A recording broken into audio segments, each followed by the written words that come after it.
A recent conflict that I had with someone was my ex-fiance. We were both independent, or should I say dependent on each other. But to me, it seemed as though he was dependent on me more, and that's what caused us to argue. It wasn't that I didn't mind doing anything for him, it was just that when I asked him to do things for me, or when I depended on him for certain things, he was always unavailable.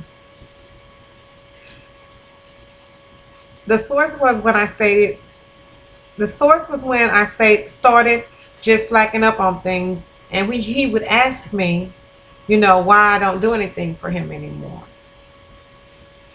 The beginning with him was when he started asking. I'm sorry. The beginning was him asking me why it seemed like I never had time, or why was we arguing a lot, or did you hear me ask you these things? So that was kind of like the beginning. We really didn't even go through the whole beginning, middle, or source, beginning, middle, and end. I kind of skipped some things and I went to the end. Eventually, I just got tired and I packed up all his stuff and I put him out. So I kind of skipped a few things. I'm kind of a person that once I explain something to you, I don't like talking about it over and over again, especially if I know that I'm doing my part. So that's kind of what happened. We moved through the sources really quick, or moved through the stages, should I say, really quick. Um, I would say a change. I would say I changed in the way that I handle things, or the way that I handle conflicts and problems. I used to be the type of person that when I heard something or when something made me upset, I didn't care how I reacted. Now, I wouldn't react dangerously or anything like that. I had to get my point across. I felt as though you had to hear what I had to say. So I didn't give you a chance to speak. It really didn't even matter what you said. I didn't wait a couple of days. I would tell you right then and there when I found out, or when I felt that it was something that you did that hurt me, or something that you did that made me mad. With getting older and with time, um, I learned that it's good to just breathe a little bit. That it's good to take some time and allow your mind to slow down, think, and breathe. The reason I say this is because if you don't give yourself a chance, then you tend to do things crazy. You tend to be upset for something that may not even be that serious. And then you just need to take time out to realize, is it really worth it? Also, I think it's time to kind of like back off and give yourself kind of evaluate the whole situation. And I've also learned that when you're mad, you tend to say things that are hurtful. And sometimes you cannot take those things back. Sometimes you can't take back if you hurt somebody.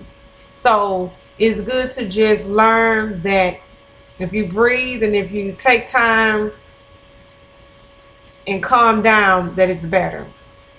Also, I learned that um, it's a time and a place for certain things. So for conflict, it doesn't mean that you have to, because I wouldn't care where we were at. I had to be heard. That was the type of person I was. I had to be heard, especially when I'm upset, and it was a conflict. Um, but I did learn also to that it's you need to pick your battles, pick and choose your battles, because sometimes you just don't act on everything. Everything doesn't have to be acted upon. Um, well, as I stated at the beginning of this video, me and my ex-fiance had broke up. This had happened in March and of this year, and we hadn't really talked too much, or on good terms talking, should I say. So I learned that the rational escalation steps quick was that we kind of moved quickly. We didn't go through the steps of the rational escalation. We skipped some of those steps. And with skipping some of those steps, I think that's why we ended up where we were. But today, 9 months later, we're at the rational de-escalation process. And we're learning to be friends.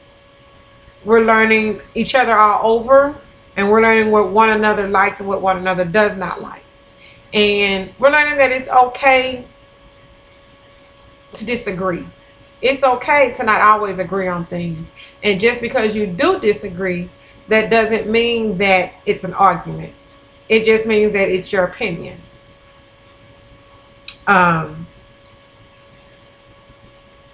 You asked me, or one of the things were something about one of our peers that said something in a video that stuck with us.